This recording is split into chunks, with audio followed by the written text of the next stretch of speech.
Hello friends, welcome to test temptation Gujarati. મારા બધા જ વ્યૂઅર્સને મારા અને મારી પૂરી ફેમિલી તરફથી ચૈત્ર નવરાત્રિની ખૂબ ખૂબ શુભેચ્છાઓ. માતા તમારા દરેક ઈચ્છા પૂરી કરે. તો ચાલો, આજે હું તમારી સાથે શેર કરવાની છું સુખડી એટલે કે ગોળ પાપડીની રેસીપી. તમે ગોળ પાપડી કહો, સુખડી કહો, બંને એક જ વસ્તુ છે અને પ્રોપર વજન સાથે, માપ સાથે બતાડવાની છું. પણ જો તમારા પાસે વજન કાંટો ન હોય તો પણ તમે કેવી રીતે કરી શકો એ બધું જ જણાવીશ. અને વગર માવાના ઉપયોગે આપણે બનાવવાના છીએ. તો ચાલો રેસીપી શરૂ કરીએ. અહીંયા મેં વજન કાંટા ઉપર પહેલાં એક બાઉલ મૂકીને એને ટેર કરી લીધો છે. ટેર કરવું એટલે કે બાઉલનું વજન માઇનસ કરી દેવું. તો પહેલાં મેં બાઉલ મૂકી એનું વજન માઇનસ કરી દીધું છે. અને હવે આપણે આમાં 1 કપ ઘઉંનો કરકરો લોટ લેવાના છીએ. આ ઘઉંનો કરકરો લોટ એટલે જે આપણે ભાખરી માટે વાપરતા હોઈએ એ જ છે. તો એ મેં 1 કપ લીધો છે. જો તમે આ વાપરશો તો તમારી જે સુખડી છે એનો ટેસ્ટ ખૂબ જ સરસ લાગે છે, દાણાદાર લાગે છે મોઢામાં. અને જો ન હોય તો તમે નોર્મલ આપણા ઘઉંનો જે લોટ હોય રોટલી માટેનો એ પણ વાપરી શકો છો. મેં અહીંયા બંને લોટોનો ઉપયોગ કર્યો છે. કરકરો લોટ પણ 1 કપ લીધો છે અને સામે મેં ઘઉંનો જે નોર્મલ આપણો રોટલીનો લોટ હોય એ પણ લીધો છે. ટોટલ આપણે વજનમાં 300 ગ્રામ લોટ લેવાનો છે. તમે બંનેનું માપ અડધું અડધું રાખો કે પછી તમે ખાલી ઘઉંનો રવો 1 ભાગ અને 2 ભાગ તમે ઘઉંનો નોર્મલ લોટ રાખો એ પણ ચાલે. તો હવે એ કરીને આપણે સાઈડમાં મૂકી દીધું છે. હવે આપણે ગોળનું વજન કરી લઈએ. તો અહીંયા ઘઉંનો લોટ આપણે 300 ગ્રામ લીધો હતો. તો અહીંયા મેં જે પ્લેટ મૂકી એનો પણ મેં ટેર કર્યું એટલે કે એને પણ વજન માઇનસ કર્યા પછી એ આપણે ગોળ અત્યારે 200 ગ્રામ લેવાનો છે. ધ્યાનથી વજન લખતા જજો. 300 ગ્રામ લોટ છે, ઘઉંનો કરકરો અને સાદો બંને થઈને ટોટલ 300 ગ્રામ. તો 200 ગ્રામ આપણે અહીંયા આગળ ગોળ લીધો છે. 2-4 ગ્રામ આગળ પાછળ ચાલે. ઘી માટે અહીંયા મેં જામેલું ઘી લીધું છે, જે અત્યારે હું 100 ગ્રામ લઈશ. અગર ઓછું પડ્યું તો 1-2 ચમચી આપણે પાછળથી એડ કરીશું. પણ વજનમાં અત્યારે હું પ્રોપર આ જામેલું ઘી છે એ 100 ગ્રામ લઉં છું. જો તમે મેલ્ટેડ લેતા હોય, પીગળેલું લેતા હોય તો 150 ગ્રામ લેવાનું છે. તો અહીંયા આપણે ઘી પણ લઈ લીધું છે. તો જોયું ને કેટલું પરફેક્ટ માપ છે. 3 ભાગ લોટ હોય, 2 ભાગ ગોળ હોય અને 1 ભાગ ઘી હોય. બસ આ તમારે યાદ રાખવાનું છે. હવે અહીંયા આગળ પહેલાં હું તમને ઇલાયચીનો પાવડર કેવી રીતે કરાય, માર્કેટમાં ઇલાયચીનો પાવડર કેવી રીતે મળે છે એ દેખાડી દઉં. મેં અહીંયા લગભગ 7-8-10 ઇલાયચી લીધી છે નાની, અને એને આપણે ડ્રાય રોસ્ટ કરવાની છે. હવે આ ડ્રાય રોસ્ટ થઈ ગઈ છે, કેવી રીતે ખબર પડે? જો આ ફૂલી ગઈ છે, તમને અંદર જ દેખાશે કે ફૂલવા લાગી છે. એકદમ લો ફ્લેમ પર 1-1.5 મિનિટ કે 2 મિનિટ કરશો તો એ ફૂલવા લાગે છે. જ્યારે એ પ્રોપર ફૂલી જાય એટલે પછી તમે એને એક પ્લેટમાં કાઢીને ઠંડી થવા દેજો અને પીસી લેજો અને પછી ચાળી લેજો. એટલે તમારી પ્રોપર ઇલાયચીનો પાવડર તૈયાર થઈ જશે. અને વધારે પાવડર પણ તમને મળશે કારણ કે એના છોલટાનો પણ તમે પાવડર કરી લેશો. હવે આપણે જે ઘી વજનથી માપીને 100 ગ્રામ રાખ્યું હતું એ આ જ પેનમાં લઈ લીધું છે. પેન અત્યારે આપણું ગરમ જ છે. હવે ગેસની ફ્લેમ લો જ રાખવાની છે. આગળનું બધું જ પ્રોસિજર તમારે લો ફ્લેમમાં કરવાનું છે, ફાસ્ટ નથી કરવાનું. બને ત્યાં સુધી નોનસ્ટિક કે પછી લોખંડનું લોહી લેજો, જેથી કરીને તમારો લોટ શેકાય સારી રીતે, ચોંટે નહીં. અહીંયા આગળ આપણે જે લોટ લીધો હતો, બંને લોટ એ નાખી દીધા છે ઘીમાં. ઘી એકવાર ગરમ થાય ત્યારબાદ જ લોટને નાખવો અને બરાબર મિક્સ કરીને ચેક કરવાનું છે કે આપણું ઘી અત્યારે પ્રોપર છે કે નહીં. જો ઘી ઓછું હશે તો 1 ચમચી આપણે નાખીશું. બરાબર મિક્સ કરી લીધા પછી હવે મને લાગે છે કે આમાં ઘી થોડું ઓછું છે, તો આપણે 1 ચમચી જામેલું ઘી આમાં નાખી દઈશું.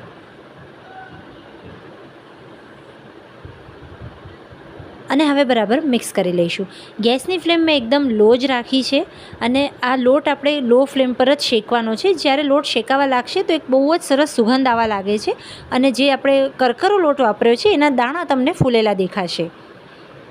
અહીંયા હું તમને એક સિક્રેટ એવી ટિપ્સ આપવાની છું, એવી ટ્રીક બતાડવાની છું, જેનાથી તમારી જે ગોળ પાપડી છે કે સુખડી છે એ એકદમ સોફ્ટ બનશે અને એકદમ દાણાદાર બનશે.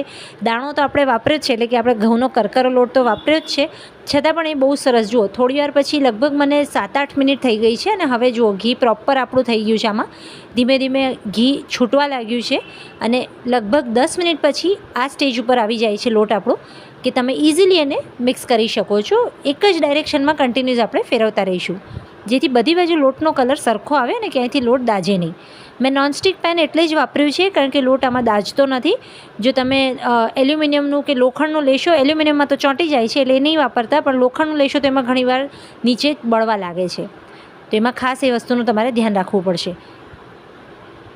ચાલો, હવે આમાં અત્યારે આપણો લોટ શેકાઈ ગયો છે. હવે આમાં જે મેં તમને સિક્રેટ વસ્તુ કીધી ને એ નાખવાની છે. એના પહેલાં એક વસ્તુની તૈયારી આપણે કરી લઈએ. જે મિલ્ક પાવડર નાખવાનો છે તો મિલ્ક પાવડર જો મેં અહીંયા અડધા કપ જેટલો લીધો છે, એમાં થોડો એકાદ ચમચી ઓછો છે આ મિલ્ક પાવડર લીધો છે. તમે 10 રૂપિયાવાળું પેકેટ લેશો તો પણ ઇનફ થઈ જશે. આને આપણે ડાયરેક્ટ જો નાખીએ છીએ તો ગઠ્ઠા થઈ જાય છે, એટલે એ ન થાય એટલા માટે એક ટ્રીક દેખાડું છું. મેં અહીંયા 2 ચમચી દૂધ નાખ્યું છે અને ઘટ્ટ આ રીતે આની પેસ્ટ કરી લીધી છે મિલ્ક પાવડરની. આપણે વધારે દૂધ નથી નાખવાનું, ઘટ્ટ ખાલી પેસ્ટ જેવું તૈયાર કરવાનું છે મિક્સ કરીને. અને મિક્સ કરી આને હું થોડી વાર માટે સાઈડ ઉપર મૂકી દઈશ, ત્યાં સુધી આપણે આગળનું પ્રોસેસ કરી લઈએ. હવે આપણે આ લોટના અંદર જે સિક્રેટ વસ્તુ કીધી એ નાખવાની છે.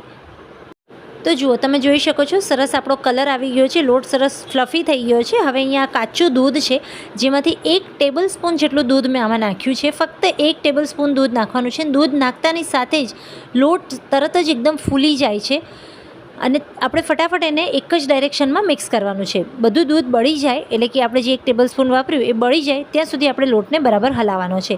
1 થી 1.5 મિનિટમાં જ દૂધ બળી જાય છે. અને જુઓ, પ્રોપર સરસ કલર. દૂધ નાખવાથી 2 વસ્તુ થાય છે. એક તો કલર સરસ આવે છે, થોડો ડાર્ક કલર આવે છે, અને સાથે જ લોટ એકદમ સોફ્ટ થઈ જાય છે. જે દાણા આપણે શેક્યા હતા, એટલે કે જે કરકરો લોટ શેક્યો હતો, એના દાણા પણ સરસ સોફ્ટ થઈ જાય છે. હવે આપણે જે મિલ્ક પાવડરમાં દૂધ નાખીને મિક્સ કરીને પેસ્ટ બનાવી રાખી હતી એ નાખી દઈશું. આ રીતે નાખવાથી હવે આપણું જે મિલ્ક પાવડર છે એ કોઈ એક જગ્યાએ જામી નહીં જાય, ગઠ્ઠા નહીં પડે એના. હવે આને પણ બરાબર મિક્સ કરી લઈએ અને આમાં આપણે જે દૂધ નાખ્યું છે 1-2 ચમચી જેટલું, એ બળે ત્યાં સુધી આપણે હવે મિક્સ કરવાનું છે. હવે આને પણ આપણે એક જ ડાયરેક્શનમાં કન્ટિન્યુઅસ ફેરવતા રહેવાનું છે. તમે જોઈ શકો છો, જુઓ હવે જરાય મિલ્ક પાવડર કોઈ એક જગ્યાએ નહીં જામે.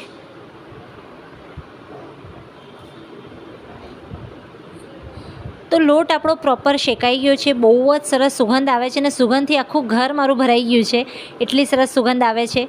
હવે ગેસની ફ્લેમ બંધ કરી આપણે પેનને નીચે ઉતારી લઈએ અને એક સાઈડ ઉપર મૂકી દઈએ. આપણે ગોળને હંમેશા ધ્યાન રાખજો, સોફ્ટ જો ગોળ પાપડી બનાવવી હોય તો ગેસ ઉપરથી નીચે ઉતારીને જ ગોળ એડ કરજો. જો તમે ઉપર રાખશો, ગેસ ઉપર જ નાખશો અને ગેસ ચાલુ રાખશો તો ગોળનો પાયો થાય છે. અહીંયા મેં ઇલાયચીનો પાવડર તૈયાર રાખ્યો તો એ નાખી દીધો છે. સાથે જ મેં થોડા ડ્રાયફ્રૂટ્સ નાખ્યા છે, જેમાં કાજુ, ચારોલી અને બદામ, આ 3 વસ્તુ લીધી છે. હવે આપણે જે ગોળ વજન કરીને રાખ્યો હતો એ નાખી દઈશું. બિલીવ મી ફ્રેન્ડ્સ, જે માપ મેં તમને બતાડ્યું છે એનાથી પ્રોપર ગળપણ આવે છે, પરફેક્ટ ગળપણ આવે છે. બધી વસ્તુને બરાબર મિક્સ કરી લઈએ અને ગોળ મેલ્ટ થઈ જાય ત્યાં સુધી. એક વસ્તુનું ખાસ ધ્યાન રાખજો, મેં તો મેલ્ટેડ ગોળ લીધો હતો. તમે જો નોર્મલ ગોળ લેતા હોય તો એને છીણીને લેજો, એટલે ફટાફટ એ મેલ્ટ થઈ જાય. અને આ રીતે બરાબર બધું મિક્સ કરતા રહેવાનું છે. લોટની ગરમીથી જ આપણો ગોળ સારી રીતે મેલ્ટ થઈ જાય છે. તો હવે આ બરાબર મિક્સ થઈ ગયું છે. હવે મેં એક થાળીને પહેલેથી જ ગ્રીસ કરીને રાખી છે, ઘીથી ગ્રીસ કરીને રાખી છે. તો આપણે જે લોટ તૈયાર રાખ્યો છે એને આમાં ઠારી દેવાનો છે.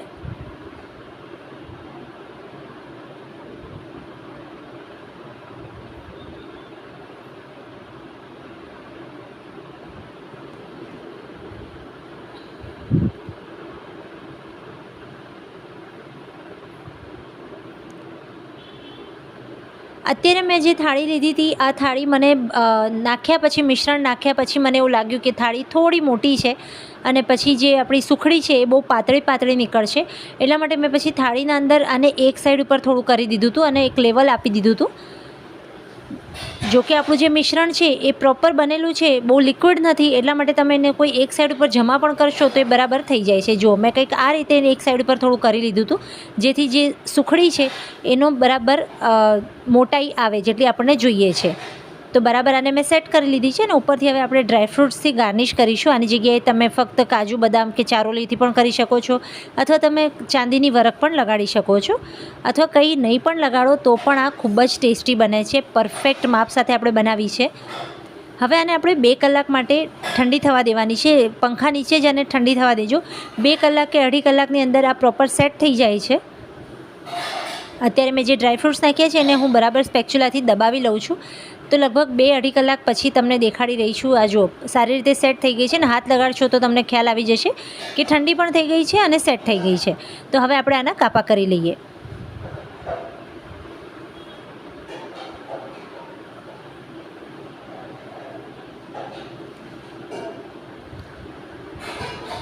જુઓ કેટલી સોફ્ટ છે કે એક પીસ કાઢતા મારા બાજુનો પીસ થોડો તૂટી ગયો. એટલી બધી આ સોફ્ટ અને એકદમ દાણાદાર બની છે. તો તૈયાર છે આપણી પરફેક્ટ માપ સાથે એકદમ સોફ્ટ દાણાદાર એવી સુખડી. તો આ નવરાત્રિમાં અષ્ટમીએ કે દશેરાએ ચોક્કસથી માતાને આ પ્રસાદ ધરાવજો અને મને કમેન્ટ્સ કરીને જણાવજો કે તમને આ રેસીપી કેવી લાગી. વિડીયો પસંદ આવ્યો હોય તો લાઇક શેર કમેન્ટ્સ કરવાનું ન ભૂલતા. મળીએ આવી જ કોઈ અવનવી વાનગીઓ સાથે. ત્યાં સુધી આવજો.